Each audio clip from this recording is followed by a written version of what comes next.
Hi, I'm Will Conaway, Vice President of Provider Delivery at the HCI Group, a Tech Mahindra company. From my articles and my teaching at Cornell University, many of you know me as the Psychology of Technology. Today, I'm going to go over my networking methodology known as the 7 C's. The 7 C's are the types of people that you need to have in your network to have a strong and successful career. I will go through each of these 7 categories and provide a definition, the plus and the negative. The categories are confidants, champions, collaborators, call-ons, connectors, coach, and counselor. So grab a pencil and paper and get ready. The first category we're going to talk about is confidants. The overview. View these people as your friends. But more importantly than just your friends, these are the friends that you have in your life that have your best interest in mind. The plus. These people often have deep and great insights about you and have known you for a long period of time. They understand that they can provide advice that a true confidant needs to be able to do, and that is advice that pushes your agenda, helps with your insights, and is not only reasonable, but feasible. The negative. We often confuse all of our friends as confidants. That's just not true. We often have confidants in our life who speak poorly about us and would like us not to do well. In fact, they sabotage us at every opportunity. Why would someone do that, you ask?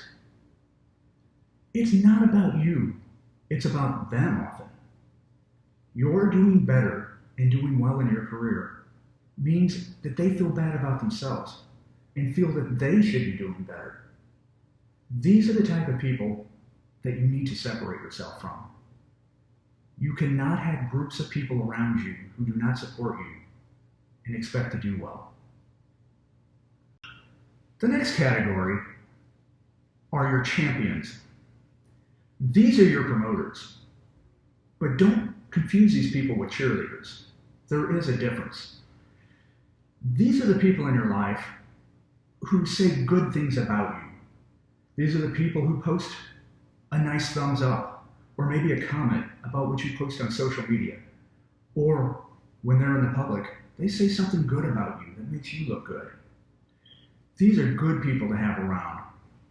And it's hard to find these people. They have learned a very valuable lesson in life. And that lesson is helping you is often helping themselves. The negative. Sometimes you can't choose the people who promote you. Do all you can to associate with people of good quality and good character. As George Washington said, associate yourself with men of good quality if you esteem your own reputation. For 'tis better to be alone than to be in bad company. We all like to have nice things said about us, but be careful who says it about you. For example, being endorsed by Charles Manson isn't as good as being endorsed by Marilyn Monroe. But being endorsed by Marilyn Manson would be great for your music career. Our next category, collaborators. The overview. These are the people who will join in with your ideas and with your agenda and help push things in the right direction. The plus. With very few exceptions, can anyone complete all items of a project, a concept, or an idea alone? You will always need collaborators. The negative. If you're a person who's a credit hound and wants all the credit to yourself, you may not want people around you. You need to be able to celebrate with your team and work together with people, because ultimately, you and your team are the same. The other thing is, often the people who want to collaborate on projects are people who are trying to move up the ladder or people looking for stretch projects. Make sure that the people who are willing and are collaborating with you really understand and can perform the task at hand. Keep in mind, we are most often judged by end results and not the intent we had. Moving forward, we'll discuss call-ons. The overview is, these are the people in your network who you can call on to have specific knowledge and expertise that you do not have. The plus, you cannot be expected, nor should you assume or even think that you can have knowledge on every topic, especially when we start talking about the fields of health, life sciences, technology, or process or product design. Things change fast, and you need people around you who are kept up on these specific areas. The negative. Often we don't have a strong network, and we have too many like people in our network. Your network needs a diverse group of people and a diverse group of skill set. You must make certain that you continue to work on the specialty people in your network. These people are vital when you don't have the answer. Our next category, your connectors. I could easily argue that your connectors are your most important network category of the 7. The overview is, these are the people who have contact and will offer you contact with valued resources and people. The plus is, these people have the ability to connect you with people who are game changers with your projects, your career, possibly even your life. Expanding your network of connectors is vital. The negative is, too frequently, we just need volume of people.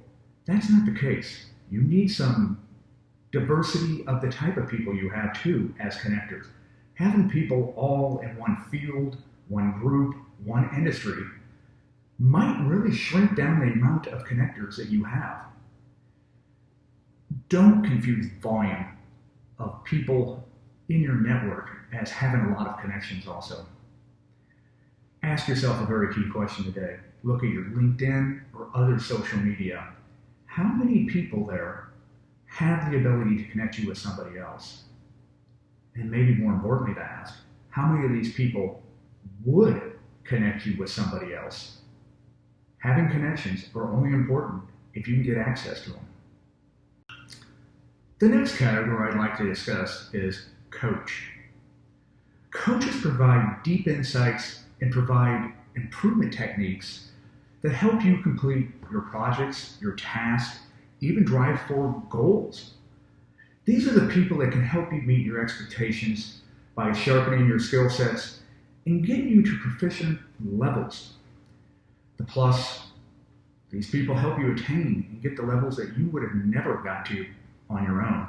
They often have deep knowledge and understanding of how to break and improve things such as your bad habits, maybe a bad process, maybe a bad procedure. We see this all the time with professional athletes. They use coaches to help not only get better, but coaches to help make sure they don't slip back, and coaches to make sure that they keep going forward. The negative is, way too many people are embarrassed to think that they need a coach. This is especially true in the business world. I see this with managers often, and worse yet, people director level and above. Often people, once they hit the director level, assume that everybody thinks they know everything, so they don't want to ask for help. And worse yet, often directors and above, they actually believe they know everything just because of their title. I watch these type of people often mimic and pick up bad behaviors from other people above them, which leads to terrible abuse of power and serious errors in judgment that can lead to massive damage to an organization. And if they were just to look at themselves, often by not having a coach or listening to somebody and trying to get better, they ruin their reputation. And your reputation often can never be gotten back. We hit the final category, the counselor. One tip here, do not confuse your counselor for a coach. They have a totally different assignment within your network. The counselor will focus on the relationship parts, and this person will help you learn to take responsibility for your own growth, your development, and your career. A good counselor, when we're talking about the plus, should be able to have massive amounts of enthusiasm. He or she will have relevant and expert experience that you can learn from. He or she most often have great active listening skills, which guarantees that the focus is on you and only you. He or she will be able to provide honest and direct feedback, which is much needed, yet do it in a way that is empathetic.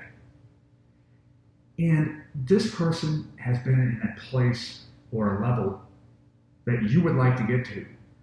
Their ability to give you lessons learned will save you a great amount of effort and time and get you to where you want to go faster. The negative, don't assume that all counselors are created equal. They are not. We often pick wrong, and worse yet, we're often assigned to a counselor that is not the right fit. And maybe the worst disaster of all is many people assume or try to have their boss as their counselor. I have found this to be a recipe for disaster. When your boss becomes your counselor, too often what this is an opportunity for your boss to unload enormous amounts of work upon you. And worse yet for you, if things aren't working well, how do you end that relationship without damaging your career? It's nearly impossible. Last tip, change out your counselors often. And that does not mean that they're not doing a good job. It just might mean you've hit the end of the road with that person on what you can learn. Also, have more than one counselor at a time. There's no reason why you shouldn't be learning from one or two people or even more. And once you let these people go from their network role of counselor with you, you don't need to push them out of your life. Just reassign them into one of the other roles.